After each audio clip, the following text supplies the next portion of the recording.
All right, Good morning. and welcome to the back there. The Thursday, April 10th, 2025 edition of the Iowa 911 Communications Council. Sarah, could you give us a roll call? Yes. Chris Jasper, Jasper's here. Jeff Miller, Here. Jane McSheehy,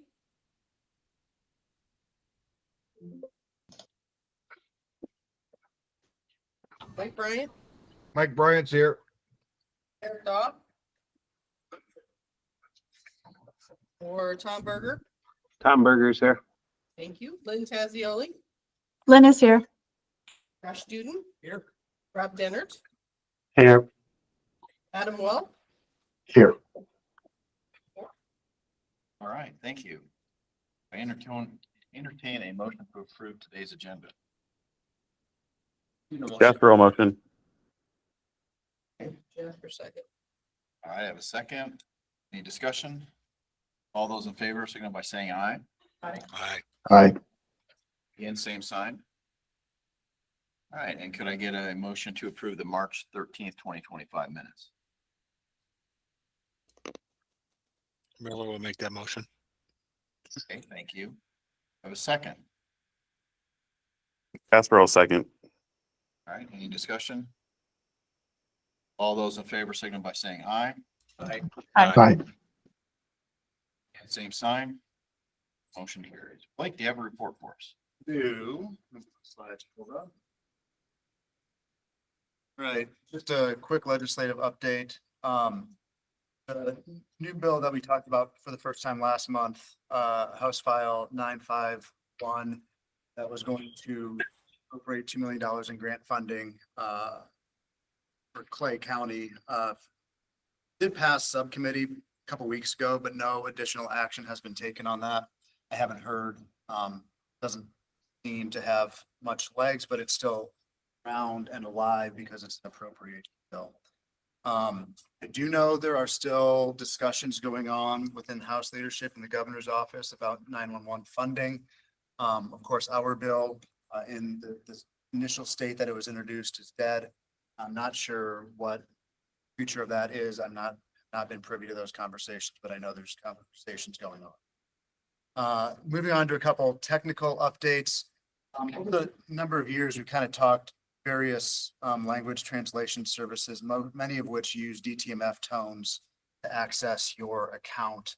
The state a number of years ago did have a master agreement with Language Link that allowed you to type in a direct 1-800 number to access the services. And then an update on Language Line. We have enabled a couple PSAPs that have 800 number or 10-digit number. So you don't have to type in your account number anymore. So both Language Line and Language Link can work with direct 10-digit numbers without typing in your account number. So if you're still interested in those services, or you still have Language Line and might want to transition over to that direct dial methodology, I want to reach out to me and I can get you in touch with folks that I did send out an email statewide earlier this week. Google Pixel Watch rolled out a new type of emergency service where it can detect a loss of pulse. So after about a 15-second countdown, it will automatically dial 911 and provide additional information to the caller.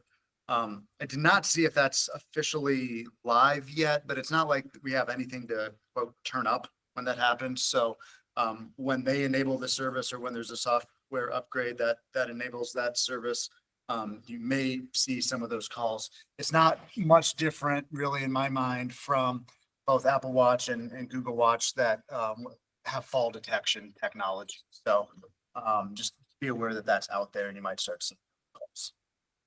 April is 911 Education Month, as well as Public Safety Telecommunicator Week, I believe next week. Thank you to all of those who participated in our social media campaign. Those materials are out and available at the links that you see on the screen there. Any questions on this slide?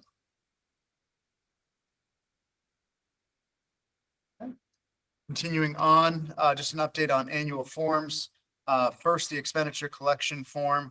While we did have to send out a late notice to one county, we did receive that shortly after. So when the time comes to do quarterly surcharge payments later this month, we will not have to withhold any funding. So thank you all for getting those in.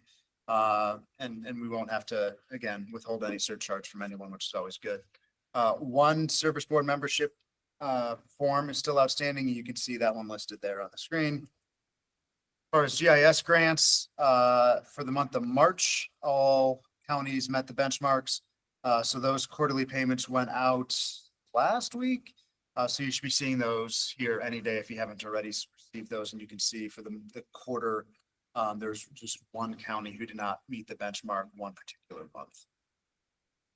There are 3 training applications to review today. You can see those listed there. We'll talk about those later in the agenda. And with that, that concludes my part of the presentation of the briefing. I would take any questions, and if there are none, I would turn it over to Lynn Warren with Zetron. Good morning. Can you hear me? Yep, go ahead. Okay, next slide.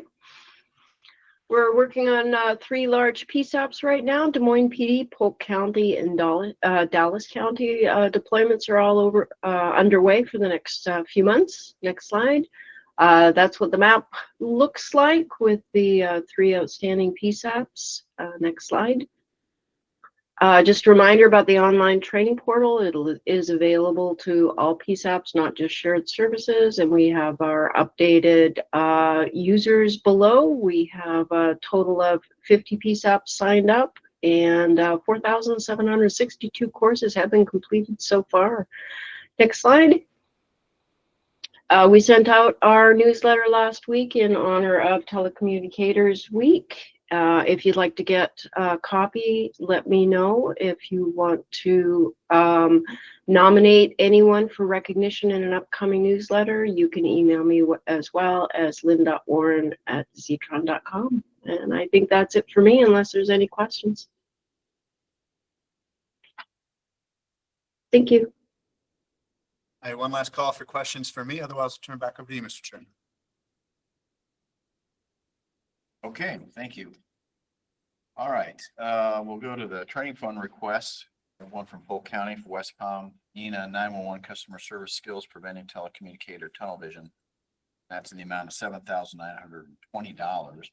Is anyone from Polk County Westcom wish to speak on that?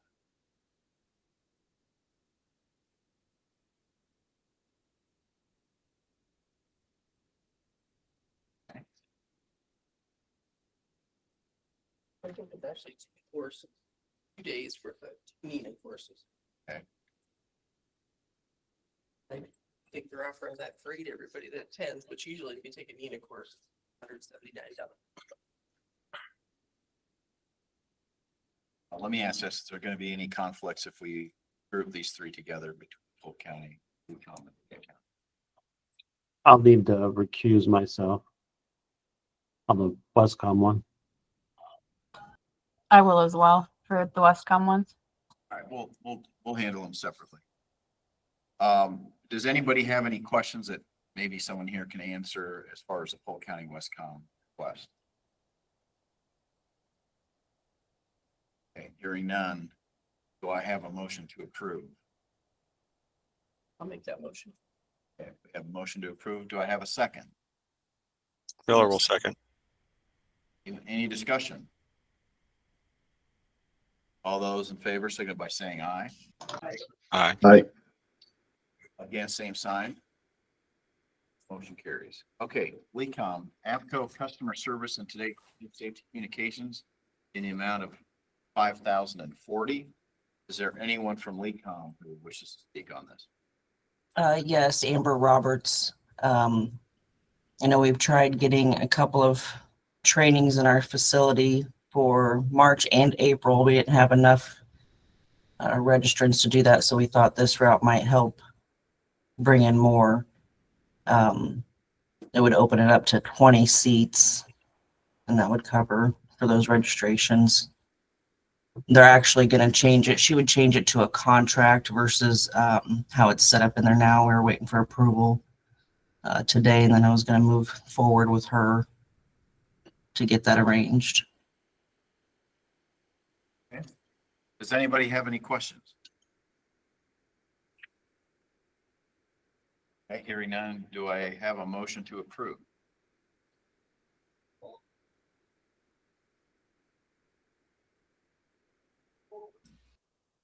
Miller will make that motion. Thank you. Do I have a second?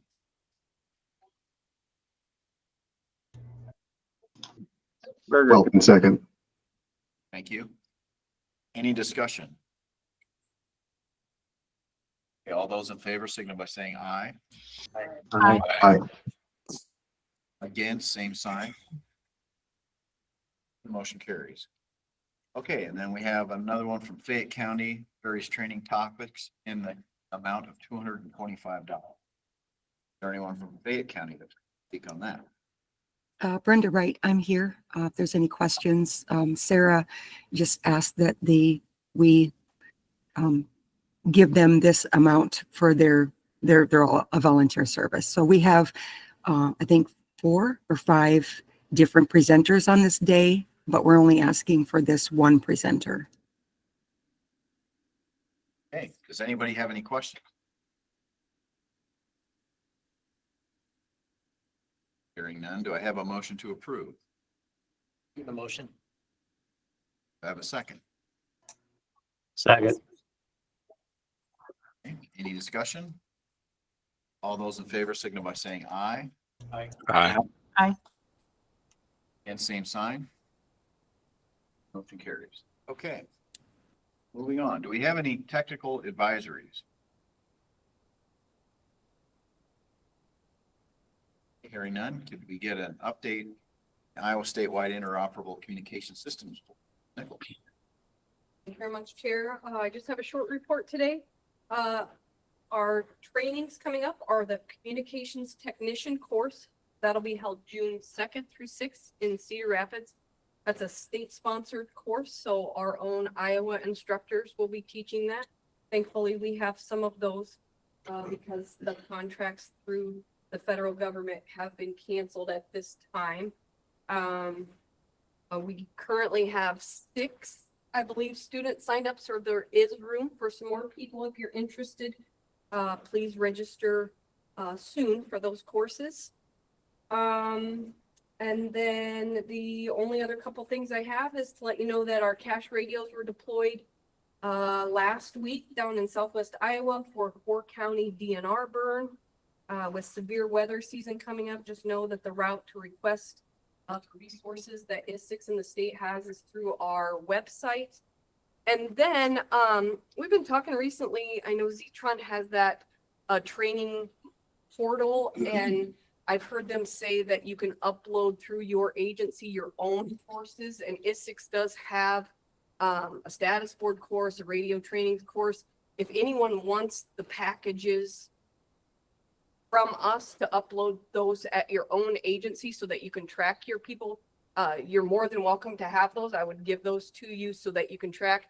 They're on the ISIX website, but there's no way to track who has them and who has taken them. So I'd be happy to share those. Anybody who wants them, let me know.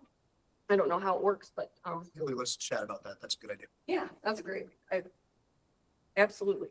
And really, just for everyone's awareness, the IMIC grant funds are still paused also. That's really all I have today. Thanks.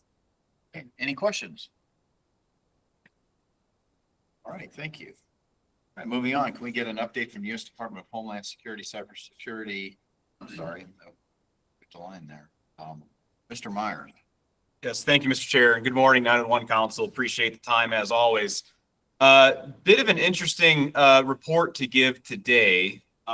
So we have a cybersecurity advisory out on something that is called Fast Flux. This was very much a group project between CISA, the NSA, FBI, and several other international partners to piece together this information and to produce this document. Now, this is at the TLP clear level, so it can be shared very broadly. Fast flux is something that is relatively new, and it is a technique that is used to hide the locations of malicious servers by rapidly changing the DNS records or domain name system. For those of you that aren't familiar with this, if you have gray hairs like I do, you probably remember phone books. If you're a bit of a younger generation, your cell phones. The thing they have in common is that they have a directory that correlates names to numbers. And that's basically what the DNS system does. It correlates the very long IP addresses that denote servers and translates them to something that we're more familiar with, like www.yourwebsite.com. It allows us to navigate the internet with ease.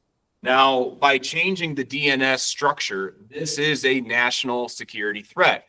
Because what this does is it allows malicious actors to insert themselves into our internet traffic and steal data. It also allows them to create resilient and highly available command and control networks that can steal their operations and their locations. And it makes some of our current cybersecurity mitigations for this type of attack ineffective because these DNS aliases are changing so fast that traditional methods cannot keep up with it. And what this does is it makes the threat actors anonymous, and they're hard to find. This has a lot of uses for phishing, social engineering, and things of the sort. And if you think about how sophisticated some of the phishing attacks are starting to get now, this is a really big problem because it's getting to be harder and harder and harder to verify that what we're receiving is actually legitimate, not only within email, but on our internet browsers. And one thing to keep in mind also is that DNS is a foundational layer of the internet. This is what makes the back end of this whole system work. SSL certificates, the secure socket layer protocol that's used to let you know that the website you're visiting is actually legitimate, this also relies on DNS. So how this works is that if you have a computer and you get some sort of malware on it, Fast Flux can be used to change how that computer or server looks up DNS information, and it can redirect you to the malicious server.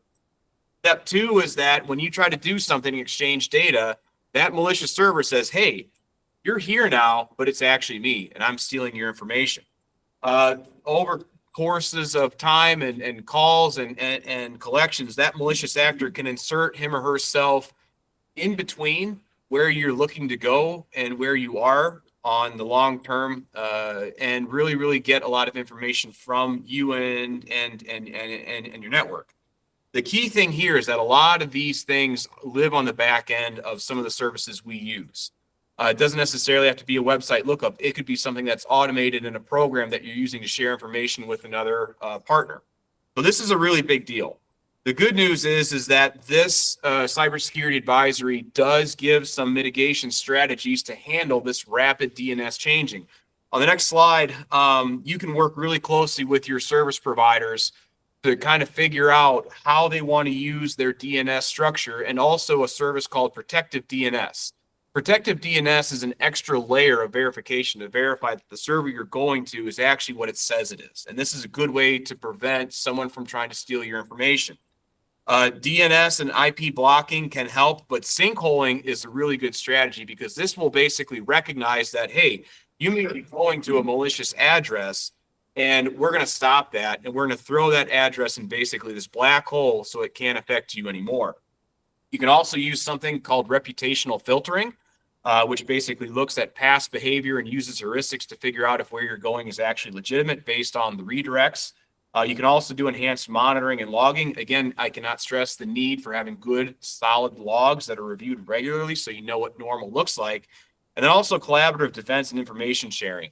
If you or one of your partners is a victim of this, please don't keep it a secret. Share it with the appropriate authorities so a database can be collected of where these malicious servers are so that we can work towards mitigating the threat as a whole. And of course, good cybersecurity practices and training with respect to phishing awareness and other types of good cybersecurity hygiene is always important. That being said, this is available for download on our website. This was just released last week, and this is a really big deal because DNS, again, is a foundational layer to the internet as we know it. That's my report for the month, Mr. Chair. I can go ahead and take any questions. I had one question that's not related to this. I think I sent Blake that report from the 911 and and the EU 3-digit number. Yes. Yes, the emergency number forwarding, yes. And so I know even when I worked 911, there was some confusion on if that worked here. So if you could talk about that report and what we should know about that. Right. So Swick Nichols is talking about this idea of 911 works in this country. And what happens if a visitor from a foreign country visits the US and dials their home emergency number? Emergency numbers are not universally the same across the entire world. In some countries, it's 911 like it is here. Some it's 112, some it's 111, some it's 999, or in some cases, it's even a 7 or a 10-digit number still. Some countries have it set up so that one number dials law enforcement versus fire versus EMS. It really spans a gamut of functionalities. What we've learned through some testing and some information sharing with carriers is that if we have a foreign visitor coming into the US and they are using their home cellular device, as in, let's say they brought it from Australia and brought it to this country, and they were able to jump onto a cell phone network through an international roaming plan, when they jump onto this network, our emergency number information is also put into that phone. So they know now that 911 is an emergency number, but that phone still carries their legacy home country's 911 or emergency number with them. So in theory, this phone from Australia could dial 911, it could dial 112, or it could dial 999, I think is theirs. And it will put that phone into an emergency mode. And with the way modern cell phones work with networks is that when you dial a known emergency number, it actually doesn't necessarily just dial a number. It puts that phone into emergency mode so that it can communicate specific things with the carrier network to say, this is important. I need to go to a 911 call center for help.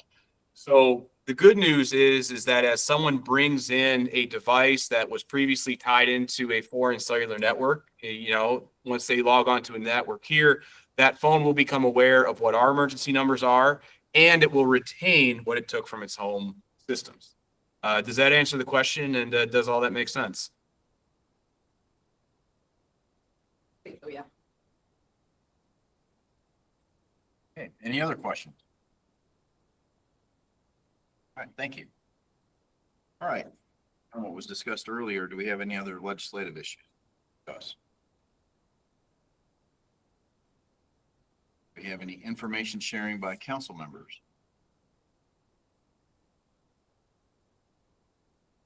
Okay. Do we have any business from the floor here in this room? This is Lynn. I can just share I guess kind of a win that Polk County has had in a struggle that I know a lot of other counties have brought up. I've been going back and forth with Windstream for, I guess, since January, and just last week, they finally admitted that the lines that they have been billing us $470 some a month for don't actually carry any service. We're still working on stopping the billing, so the process isn't completely over, but they have admitted that. So I know some other counties have just stopped paying, and I wasn't able to get the go-ahead from my service board to do that. So I went this route. So if anyone wants any assistance or has any questions on how I was able to do that, let me know. Okay, and I can add that just a little bit to that in Iowa County, we were just here this week, been prompted by Windstream to renew an expiring contract. And then when we asked to see what contract it was that was expiring, they couldn't produce it. So I'm not saying that's various. I'm just saying that that's what happened. And they want us to talk about a new contract. So Yeah, that's a good point too. That was part of ours. They said that we had renewed the contract just back in, I think it was September, November. Our central accounting had done it without letting us know. And they are still trying to figure out whether they're going to charge us the $4,300 early termination fee for the contract that they also could not produce. And also they admitted isn't for any lines that's actually carrying service. So. Yeah, we just finalized a 3-year battle with them, if you will. So it took us 3 years and non-payment, and we have eliminated a lot of circuits and billing. But that's what it took, and it took digging into it, but it was worth it. And they did finally work with us and come down to something that we could agree on. Disconnecting some that weren't there for years, but also they found some that we had been using. But in the long run, it netted out to be a whole lot less money than, so it is worth fighting them for because they don't know what's here. And if we would have paid it, it would have been thousands of dollars that would have been losing money. So it is something that you have to battle through. Everyone who's listening in on this meeting would just look at those bills and just make sure you're actually paying for something. All right, any other? This is, I apologize. This is Rhonda Broadus from Marshall County. Everyone I think knows kind of the battles that I went through and was able to win, but also, really go in and dive in and share these with your service board. I had a mayor, past mayor from, my service board that actually went back to his community, and he shared with me about a month ago that he was able to remove almost $30,000 from just really thoroughly looking at all of his bills.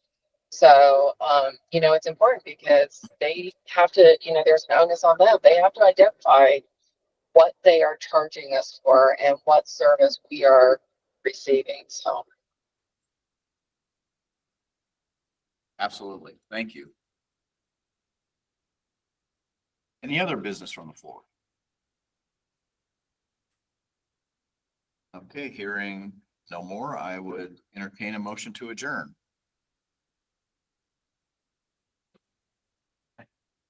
Have a second. Second. All those in favor, signify by saying aye. Hi. For adjourn. Thank you, everybody.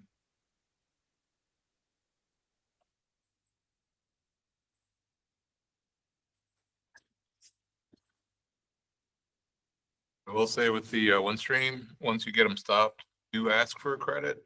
You may have to fight for it, and they may not give you a full credit, but keep fighting and see if you can get at least a partial credit. We've been dealing with the same. I think our credit ended up being over $100,000.